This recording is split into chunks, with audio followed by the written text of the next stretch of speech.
Good day mga kasolid. So unboxing lang tayo ng Pro Stocks light crank stands. In order natin via online kay Sir Helen Aspa. Kasi lagi kaming nahirapan sa pagtaas ng ilaw after ng setup. So ayan, since meron namang konting budget, bumili ako ng dalawang crank stand, 16 bulbs per stand. So ayan, panoorin lang natin yung video paano yung pag setup. Makikita nyo, napakasarap gamitin ito sigurado. Mas mabigat nga lang kaysa dun sa regular na light stand.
Yung stand natin nakatayo na.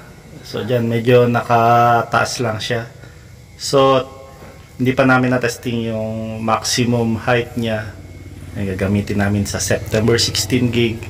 Doon na lang natin ite-testing. At ito, magte-testing din sana kami ng amplifier dito. Yung CA Master Audio Master CA30 yan sa dalawang halimaw box. I-measure namin yung sound pressure level niya. Bumili kasi ako ng ano yung tawag, decibel meter. Yan, testing namin sa next video. Abangan nyo na lang po. So that's it. Pansit. Thank you very much, kasolid.